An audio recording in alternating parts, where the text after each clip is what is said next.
pendidikan merupakan cerminan dari kualitas suatu bangsa. Assalamualaikum warahmatullahi wabarakatuh. Salam sejahtera bagi kita semua. Om Swastiastu, Namo Buddhaya, salam kebajikan. Dewan juri yang arif dan bijaksana serta rekan perdebatan yang saya banggakan.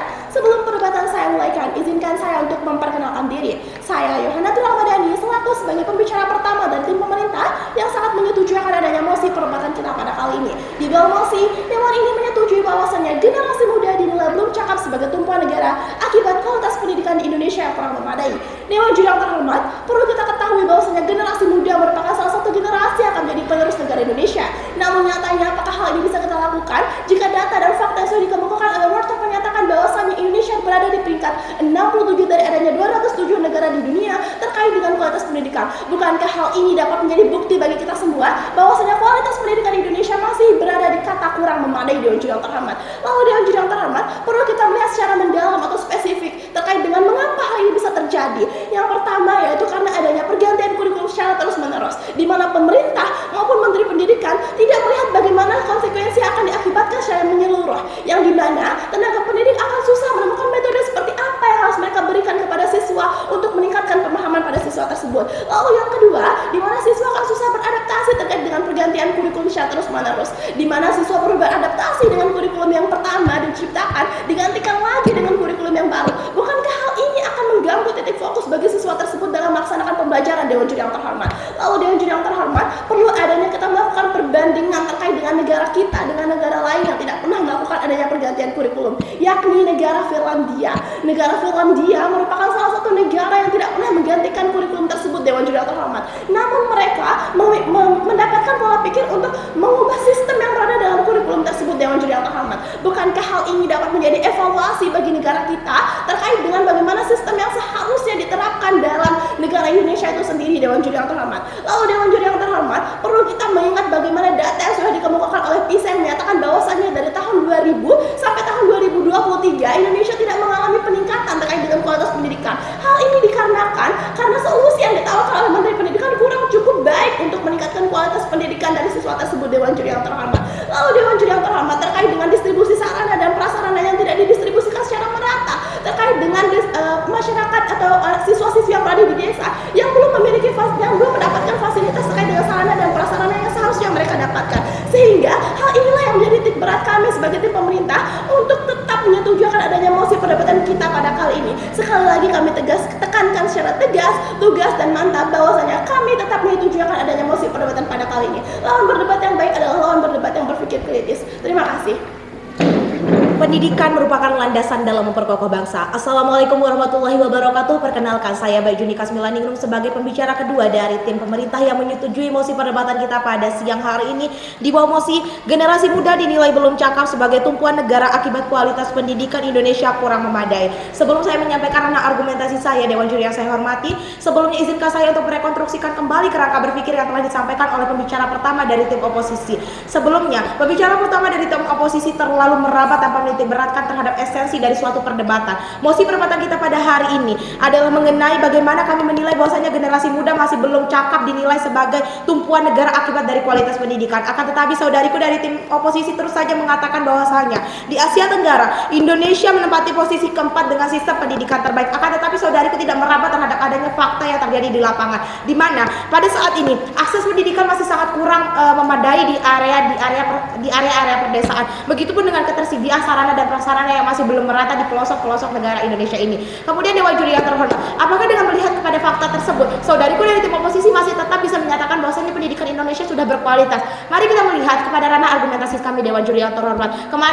Kenapa kemudian kami tetap menyetujui mosi perdebatan ini? Kita menyadari bahwasanya generasi muda adalah generasi penerus bangsa. Oleh karena itu, untuk menyongsong kualitas dari generasi ini, kita harus memberikan kualitas pendidikan yang cukup pula. Kualitas pendidikan akan tercermin daripada kurikulum yang diberikan. Sedangkan sejak tahun 1947 sampai dengan 2022, Indonesia telah mengganti kurikulum sebanyak 11 kali. Yang dimana hal ini berdampak kepada ketidakstabilan, di mana tenaga pendidik dan juga siswa harus menyesuaikan diri dengan perubahan yang cepat dan juga terus-menerus. Selain itu, Hal ini juga akan berdampak terhadap biaya dan juga sumber daya, di mana pergantian kurikulum yang terlalu sering dilakukan akan memerlukan investasi besar Dewan Juri yang terhormat dalam hal pelatihan guru, pengembangan materi pembelajaran dan juga infrastruktur pendidikan. Hal yang paling urgensi dalam posisi kami adalah bagaimana terkait dengan kesiapan guru dan juga murid dalam hal ini Dewan Juri yang terhormat, di mana peserta didik akan mengalami penurunan prestasi akibat tidak dapat menyesuaikan diri dengan sistem pembelajaran pada kurikulum yang baru,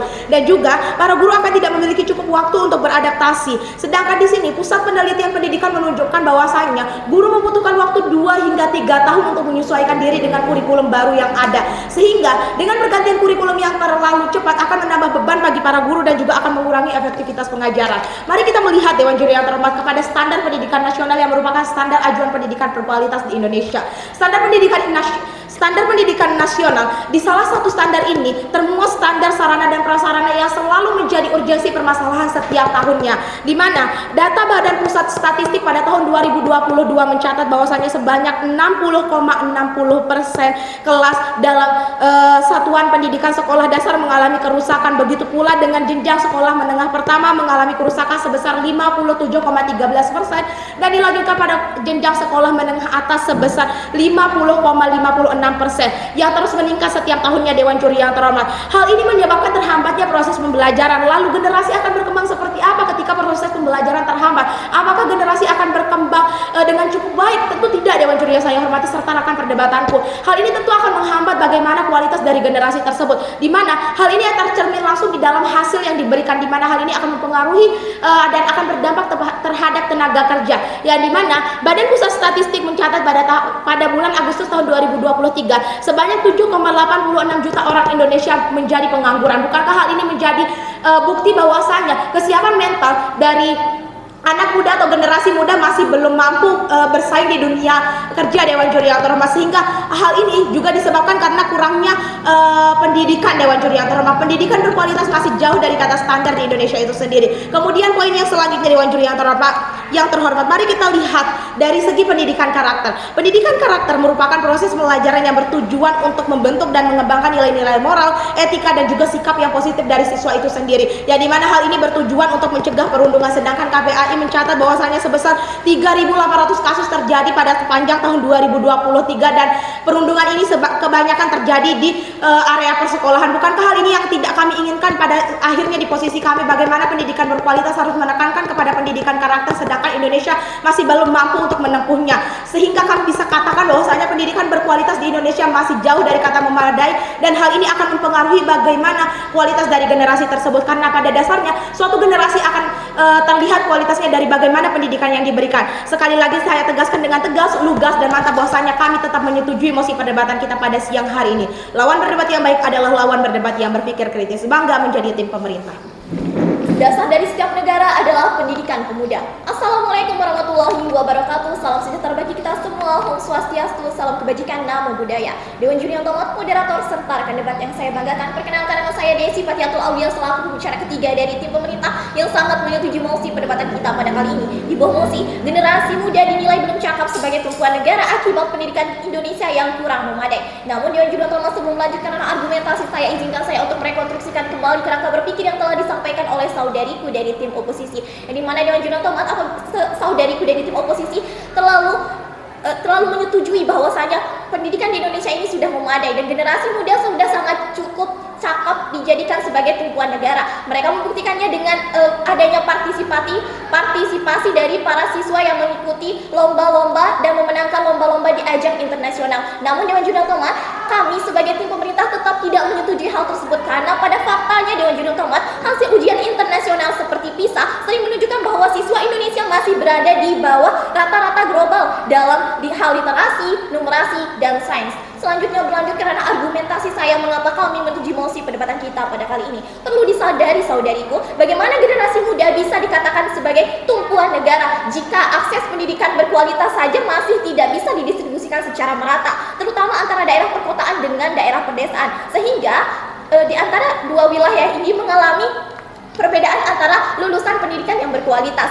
Dapat dibuktikan Dewan Juri Otomat, dapat dibuktikan bahwasannya bentuk tidak terdistribusinya pendidikan secara berkualitas ini adalah standar pendidikan nasional yang belum terpenuhi di Indonesia, karena standar sarana dan prasarananya belum memenuhi kriteria berdasarkan apa yang telah disampaikan tadi oleh pembicara kedua dari tim pemerintah, yaitu berdasarkan data Badan Pusat Statistik tercatat 60,60% kelas-kelas mengalami kerusakan pada jenjang SD, 57,13% di jenjang SMP mengalami kerusakan, dan 50,56% di jenjang SMA. Situasi ini terus saja meningkat setiap tahunnya Dewan Juri Tomat, yang menyebabkan terhambatnya proses pembelajaran. Maka Dewan Juri Tomat, mari kita melihat pendidikan berkualitas dari suatu negara akan tercermin dari tingkat kesiapan tenaga kerja dari warga negaranya sendiri. Namun Dewan Juri Tomat, pada faktanya tenaga kerja di Indonesia ini masih sangat minim. Karena apa Dewan Juri Tomat? Terbukti dengan jumlah pengangguran di Indonesia itu yang masih sangat tinggi, yaitu